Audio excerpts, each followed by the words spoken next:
Welcome to this retrospective program of the Brattleboro Rotary Club. Hi, I'm Dave Underhill. It was 44 years ago this spring, in 1950, that everyone in this room, with the exception of me, was involved in the founding of the Brattleboro Rotary Club. I'd like to introduce you to our guests. Don Stockwell, who was the president of the Brattleboro Rotary Club from 1952 to 1954. Probably the only guy who had 2 terms. We'll talk about that in just a minute. Bob Gannett, a founding member of the Brattleboro Rotary Club, a Paul Harris Fellow. Next to him, Phil Dunham, who was a founder in 1950, a charter member, and who 40 years later was the president of the Brattleboro Rotary Club. The very first president of the club was Dick Sherwin, and he's with us as well. And it's also a pleasure to welcome Paul Harris Fellow John Mann, 5 charter members of Brattleboro's Rotary Club. I'd like to begin by asking Dick Sherwin, if I could, since you were the first president, can you think back to those first meetings and maybe give us a little feeling about why Brattleboro has a Rotary Club? What got it all started? Well, that's a hard gulp. I think it got started, as far as I'm concerned, largely through the efforts of a wonderful old gentleman who had retired and was living in Brattleboro, George Danziger, who had been a Rotarian someplace in his career. And precisely what kicked him into gear to think Rotary in Brattleboro, I'm not sure, but he did. And he moved quietly about town, and I think probably all of us will admit that we had a meeting with George at some time. And I'm pretty sure that it took me several meetings before I nodded my head in the right direction and agreed that I would be a charter member. How do you get elected president of a club that doesn't exist? Scares the hell out of you. We had a meeting, and this is the last thing that I can recall thinking might happen to me, but since my approach to Rotary was somewhat dubious, I wasn't quite so sure that I really wanted this. And at the end of the balloting, I'm not exactly sure, I don't remember whether we had a printed ballot or whether we just did this vocally, but I found myself elected the president, and this was a considerable shock.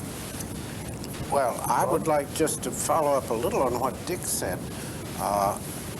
The tremendous impetus to founding this club came from Bellows Falls. That's correct. Because Bellows Falls had a very active Rotary Club.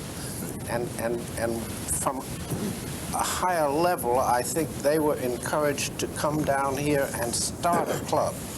And John Fletcher, whom we all remember, who's still in Bellows Falls at his corner drugstore, he was really the one that did it the most, I think, in urging. Now, when a Rotary Club is formed, it's actually, as you said, formed by another Rotary Club, in this case, Bellows Falls.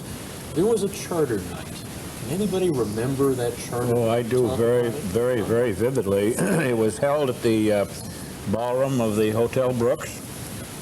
And at that time, the district which we were in, I believe 787, correct? And it was made up of the clubs in New Hampshire and Vermont, and there were 2 clubs in the province of Quebec. And they had the charter night in the ballroom, and I would venture to guess there was at least probably 250 Rotarians and their wives attending. Now, our club was very small in starting, so all of these other Rotarians came from all other clubs in the district. I remember particularly the keynote address was Doug Stevenson from the Sherbrooke, Quebec Club, who was a very dynamic speaker and gave a most thrilling presentation. And at that night, as you fellows recall, other clubs gave us certain things to get us started. They gave us the Rotary flag, they gave us the Rotary bell, the gavel, and some of the other things. But it was a joyous occasion on that particular charter night, the Hotel Brooks. Any other memories of that evening? We were probably singing Dick Sherwin's favorite song, Rotary. Oh, yes. Dick had a very one of his dearest loves was singing, and he had a particularly R-O-T-A-R-Y, Rotary. He loved that song. In the true dignity of the event, we won't sing it right now, Joe.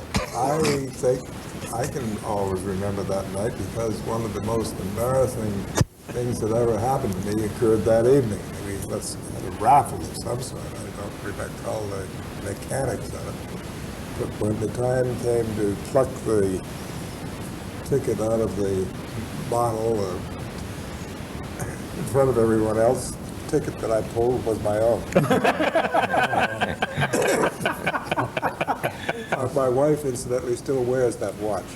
I was going to say, how did you enjoy the trip around the world? Many of the people watching this program may be unfamiliar with Rotary. There are a few ideals, a few principles that probably haven't changed in the many years of this club and indeed the many years before it. One of the Rotary mottos, service above self, talks about the fact that the people in the Brattleboro Rotary Club work together as a group, sometimes raising money, sometimes on working projects, to provide community service, and that's really the reason we exist. I'd like to ask you to go back to the 1950s and give a recollection of some of the early community service projects. But one of the first things that I recall is that we bought the first rescue vehicle and turned it over to the town. If you fellows will remember that, it was a kind of a panel truck, wasn't it? It was a Ford panel truck. Yeah. And we outfitted it with the bare necessities as a rescue vehicle, and that served its purpose for several years, actually. This is before Rescue Incorporated. Oh yes, This was many years before that. The first Yeah. rescue vehicle. In the Rotary archives are dozens of things that people rarely get to see. Here's one of them. In recognition of Rotary International's golden anniversary, 1905 to 1955, and of the services which the Rotary Club of Brattleboro, Vermont has rendered to the community, the Grand Union Company is pleased to present the Certificate of Achievement by placing service above self, and then it talks about the Rotary Club's efforts in fundraising for an emergency car. And it's signed by the president of the Grand Union Company. For heaven's sakes, I Nice think little that's memory. the first I've seen of that. Is there a date on that? It is dated September 7th, 1955. The Rotary archives are very carefully tucked away in a lot of boxes somewhere, and it's really interesting what you find when you start digging.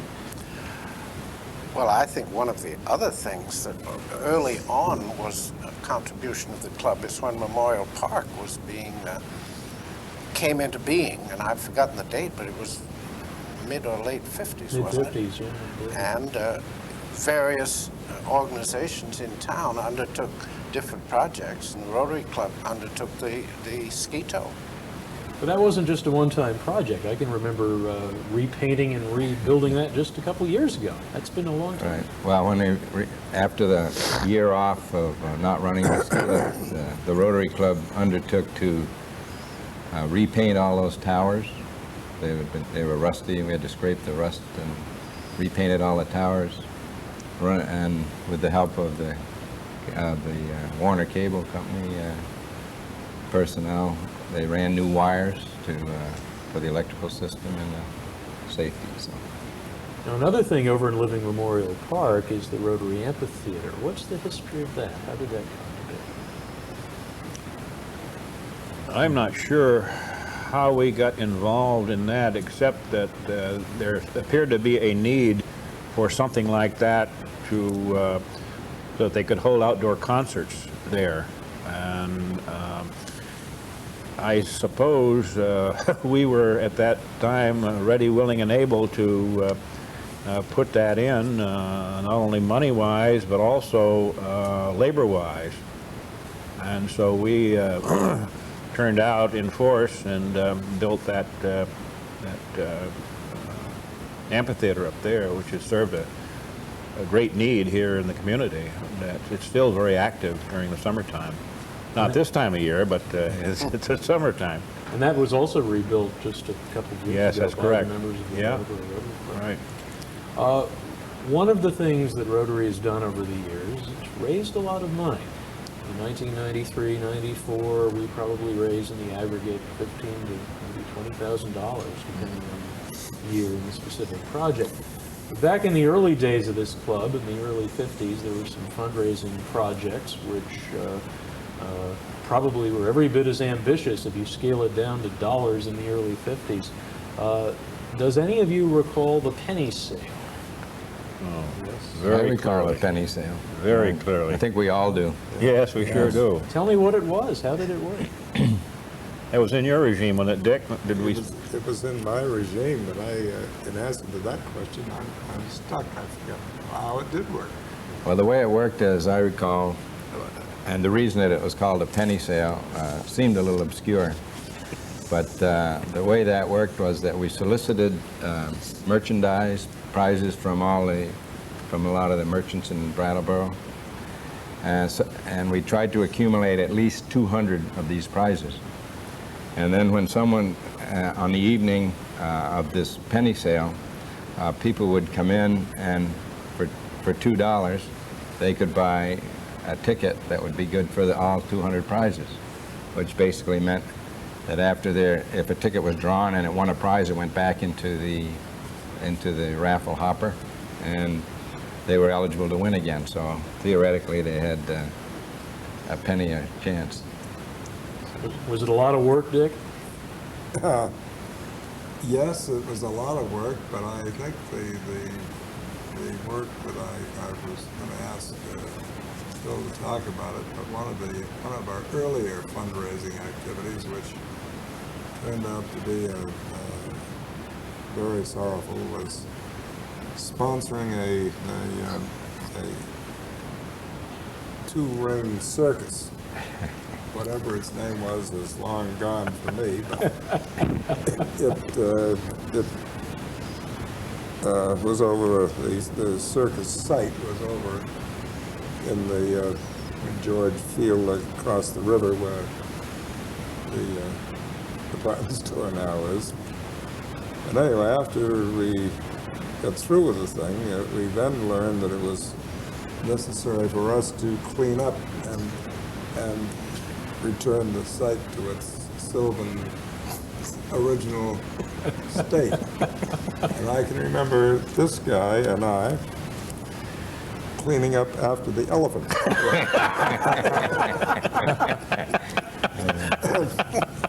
Nonetheless, we made it. Reminded you of the Aegean stables, did it?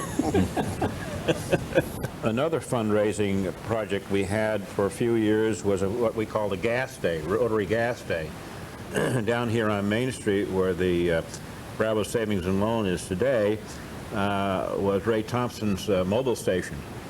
And he, being a Rotarian, gave us permission to come in and raise some money by pumping gas to the motorists and washing their cars. And our ladies, which we called Rotary Anns at the time, had a food sale down there on the gas station lot. I think we raised the grand sum of $250 the first couple of years, and that to us was a lot of money. But we had a lot of fun because we were working, washing the cars, and many of us got rather wet at the time, and some of us were pumping gas. It was a great togetherness. We had a lot of fun out of it. Yet another project that I've heard many club members talk about over the years, and I only wish that I were old enough to have attended one, was a Brattleboro horse show. Oh, boy. We were talking about the pains of cleaning up after the elephants, Dick, but I gather there was quite a lot to do with the horses, too. I can't go on here. I break down in tears. But no, it was fine, except we never didn't forget her name. Sally Swift. Was the head major domo from the riding club side of things, and I don't think the Rotary Club ever drove a stake or hitched a piece of fencing up which was in exactly the right place, and we learned very quickly to first time around, don't get them in very deep, because you're certainly going to have to change it when Sally comes around. But I guess it was successful. Oh, it was a great it was- fundraiser for quite a long time. And it was a lot of work. I think perhaps the most work of anything we ever did. Oh, it was. Because we had to Right. make the Manual set up labor. the rings. Oh, yeah. And the jumps. Oh, yeah, we had to set up the jumps, and it was but it was a very highly recognized horse show, certainly in New England. And we attracted horses and their attendants from all over New England and New York State, actually. Well, we attracted the horses and the riders, but we never attracted the public. That's right. That's right. It really never attracted the attendance, and therefore, from a financial point of view, we finally just had to make the decision that the effort that went into it from the club was just more than what the returns were doing, and the interest in the horse show sort of slacked off there for a time in the area. That effort was, as many Rotary efforts are sort of unsung, and maybe as well they should be. I don't think anybody gets involved in projects looking for the accolades, but I thought I'd share with you this clipping from the Brattleboro Reformer. The date is uncertain, but it looks to, actually from June of 1961 for this particular horse show. Think what this venture entails, this is an editorial, in plain hard work and planning. While the Brattleboro Riding Club takes care of the entries list, officials and all the appurtenances in the full day of competition among horses and riders, the Rotary Club has to prepare the grounds, the necessary facilities. By the way, who is chairman of the Privy Committee this year? Even to cutting and getting in the hay on the borrowed field itself. And the Reformer editorial goes on at great length about the work that's involved in producing a horse show. Yes. A little nugget of history from 34 years ago. It's pretty cool. Well, gentlemen, we've talked a lot about fundraising and service projects, and that is the core of what Rotary's about, what the Brattleboro Rotary Club is about. Another element that I think is very important to all of us who've participated over the years is that element of fellowship, of club meetings, of fun, of the ritual, of working with folks you might not get to know in any other way. That certainly is a piece of Rotary that I cherish. And I wanted to ask a few questions that would maybe bring back a few memories about some of those rituals.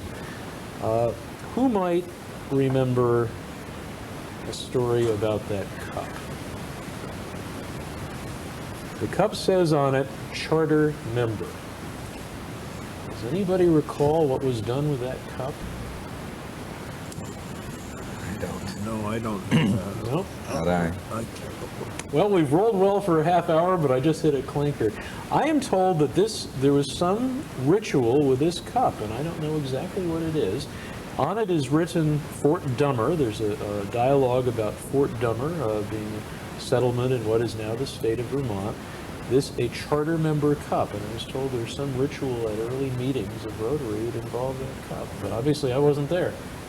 You don't remember? I don't remember Complete that. blank. Let's scrap that segment and let's move on. That's why we edit tape. One of the other rituals that has become a tradition with the Rotary Club over the years has been what we call now a changing of the guard event, when the new president is brought into his or her position and the old president is mercifully retired from his or her post. I think I was the last past president to be launched into the lake, but a lot of these events and a lot of these parties started at the lake long before they were at a beach club. I understand they were at your house, John? Yes, there was Spofford Lake and the house. We used to have a lot of good times. That was not a money maker though. No, but a fun time for Yeah, people to fun time, participate. yeah. John was kind enough to bring along some pictures, and I'm just going to flip through them and we can take a look at them. Pictures of an event, one of the Rotary functions at Spofford Lake. Now, I understand that one of the great treats for Rotarians at these parties was to go out on John's Chris Craft. That's Yeah, so there's a few wouldn't go with me, but Now, what I want to that know, was John, the way I was driving, I guess. why is it they wouldn't go with you, John? Well, I kind of yanked them around the back seat, and the front was, I don't know. You ever have any trouble getting to the dock, John? Yes, I did once. One time, when I think it was held at my house when that happened. We come in pretty fast, and I tried to slow it down, and I hit the end of the dock, knocked part of that off. And that was the worst accident we ever had, I guess, but that was fixed in just a short time. Had a lot of fun over it. Any of the rest of you remember White Knuckles and John's Chris Craft? Well, it's true that a lot of us would never go with him. I was one of them, actually. I just never didn't have the, whatever it needs to go with I him. didn't realize that till just now. But we used to have marvelous times over there, and we'd all bring things, kind of a potluck dinner, and we always brought things. It was great. Had a lot of fun. Well, part of the fun was was the opportunity to go water skiing behind John's boat, which was pretty powerful Chris Craft. In fact, a lot faster than most of us had ever been before. But that was a treat. Get to do that once a year. He didn't take you too close to the dock when you were doing that, Phil. Well, you had the option to let go. Bail out. The fellowship elements of a Rotary meeting, some of them have been around probably since the first Rotary meeting. You had in 1950 a song leader, Malcolm McVeigh, is that correct? Yes. Yes. Yeah. Right. He was a piano player of some renown, and led us in the singing. And that's something we've always done ever since we started in 1950. We've had as part of our program is. And when I joined the club, Gus Westerlin was our pianist. Right. When did he begin doing that? Do you recall? As soon as he became a member, whatever the year that was, I don't know. But he never read music. He could not read music, but boy, if he'd heard a song or tune, boy, he could pick it right up on the piano and play. Yeah. Why do you think the singing is such an important part of the tradition? What does the singing do for you? When you go to a Rotary meeting and you start singing silly songs, what does it do for you? In the ballroom. This might be an appropriate time to tell you of I think the shortest period of membership was Dr. Sam Bell, who went to the first meeting, and he had told me, privately that the thing would be fine, and he was interested in finding out about it just as long as there wasn't any of this damn singing. And the minute the singing started, Sam was out the door, and that was the end of the Rotary Club. I don't know, for me, the singing is a great loosening up. You've been working hard all week, you get the stress and the tension. And it's real hard to take yourself too seriously when you're singing Daisy, Daisy, give me your answer due, with 80 or 90 people at a lunch table. I'd like to ask each one of you, and the important thing here is just grab whatever pops into your mind when I ask the question and hang on to it. Beginning with Don, what's the most memorable thing about Rotary for you? Oh, there's so many things that stand out in my mind about Rotary, but one of the things that I have enjoyed about Rotary is that I'm associating with people that I don't ordinarily associate with. And before I retired, it was a break in the week to come and attend Rotary meeting on a Thursday noon, and it was a great release out of the rat race that most of us have gone through during our working years. And that was I always look forward to Thursday noon. I could get out of the rat race and come up and break bread with the rest of the people members who I wouldn't ordinarily associate with. That heart just stands out. And it still does, as a matter of fact. Even in my retirement, I still look forward to Thursday noon to coming up and associating with these fine gentlemen. Bob? I was going to say exactly the same. I think perhaps a little background. Don mentions you associating with people in other businesses, other professions and all, and what you're connected with. The Rotary Club is based on membership, which is by classification, so that if, for example, as a lawyer for many years, I held the classification of general law, which meant that no other lawyers in town could even be considered for membership in the Rotary Club, and the dentist and whatever, so that there's a built-in diversification of interest throughout the community within the club.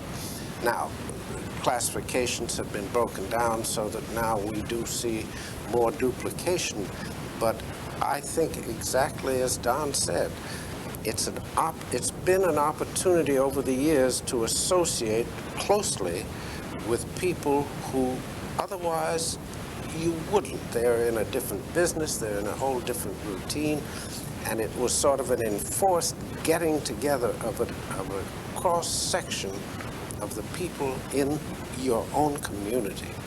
And this, over the years, has meant an awful lot to me. Memory for you, Phil? Well, I think I could second all the things that these have said. Plus, I think the most memorable thing of the Rotary Club to me is the warm feeling and good feeling that I have about fellow Rotarians. There seems, in our club, I think particularly there, I don't know why it is exactly, but we do seem to have a certain amount of cohesiveness and a good feeling, good enough so that you can needle one another and no one takes offense at it. I think it's just a very relaxing, enjoyable association, and I think that's the most important thing. Certainly, I can do no more but agree. It was became a great escape for me. Wednesday, Thursday noons to pull out of the noise and clamor of the printing business and have a couple of hours with people that I enjoyed being with and learn more about their problems and so on. So I can only say that is the thing I remember most. John, do you remember why you got into Rotary? Why I got into it?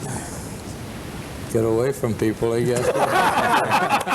It didn't work, did it? It doesn't work. No, but always just for the sociability of it and the lake and everything else, I always enjoyed it. Yeah. Quite a few times I used to run the boat in. Why, it stopped kind of sudden. One or two of the boys would slide right across the dock, and that gave them quite a thrill. Some of them, I guess, would give them more than a thrill. These are what the Navy used to call destroyer landings. one bell. Oh, dear. There were 30-some people at the beginning. The membership dropped to, give or take, 20. Today, it's nearly 100. There have been a lot of changes over the years. I'd like to ask each of you to recall something that you considered a significant change in the Brattleboro Rotary Club. It was formerly a male-only membership, and up until a few years ago, I guess through the court system, they decided that we had to admit ladies, and which we did, and there were some who objected to that. You were one of them, I weren't was you? one of them, yes. Yeah. I have to admit that.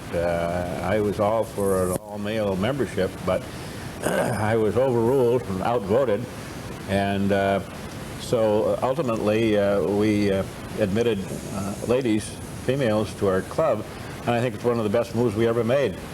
I'm completely sold on them because they contribute a great deal to our club. They fitted right in, and they take they're fine just as much as the rest of us are. So I think that was one of the major things of the change over the years that I experienced. And for the benefit of our viewers, one of those members is your daughter. That's correct. That's correct. That's the only father-daughter membership in our club so far. Yeah. We're almost wrapped up. I'd like to ask each of you to share with the other club members who might be watching, or with people out in the community who might be watching, something, maybe a personal story, or maybe just a principle, something that means Rotary to you. What means Rotary to you? What makes a Rotarian? What does that word mean? Well, I think it's service above self. That's one of our mottos, and I think the fact that we are doing something for other people, I think that's probably the most meaningful thing that I get out of Rotary. You know, although we do have a lot of fun and kidding back and forth, we can be very, very serious, and we have contributed a tremendous amount not only to our community, but through scholarship funds in the area, as well as internationally. I think the fact that we're doing things for other people probably is most meaningful to me. How about you, John? What means Rotary to you? Well, it means getting out and getting away from the street for a while. But I enjoy the friendship with the Rotary very much. Friendship. Knowing other people, seeing them. Dick, first president, here you are. What's Rotary? Certainly it has become vastly different than what I thought might happen when I first began. I think the things that stand out most to me have already been broached. The camaraderie of the fellowship, of the group at meetings, and the quiet but important accomplishment which the club has made in the community over the years. Phil? I think that we all like the idea that we're doing something in our community, and I think that the way we do it in Rotary is what appeals to me, and that some of the most worthwhile projects that we do involve associating with the other members, even if it's selling Christmas trees and you're the only two there, and you get to know each other really well, at the same time that we're raising funds to be spent for scholarships and other things. I think it's the combination of doing community service, but doing it in an environment that's kind of fun. Bob? Well, I subscribe to, I think, what Dick was saying, that when we first joined, I don't think there was the appreciation of what the club was going to be able to do for the community. I think we felt it as an organization that might have interest to us as individuals, associating with some other individuals. To me, the true value of these Rotary years has been the appreciation of what has been done in the community. And furthermore, we are a part of an international organization, and the same things are being done by other Rotary clubs both in this country and abroad, and we have participated in some of the international objectives of Rotary, such as the elimination of polio as an example in recent years, so that it's much broader than what I think initially I thought it would be when I first became a member. When I think of the fellowship, I think also of the sharing and the giving and the caring and the exchange and the fun that goes with a Rotary meeting. You've all helped to capture that magic here. It's been really nice having you here with us today. John Mann, one of the charter members of the Brattleboro Rotary Club. The first president, Dick Sherwin. Phil Dunham, another charter member, president just a few years ago. Bob Gannett with the Brattleboro Rotary Club from the beginning. And Don Stockwell, also one of the early presidents. And it's been a great delight having you all with us here today. Thanks very much for doing it. That's an entirely too serious ending to a Rotary function, however. So I think I should close off by putting on this hat. I don't know exactly what it's for, but it cuts the glare down from the light. So thanks for coming by. We had a good time. I'm Dave Underhill.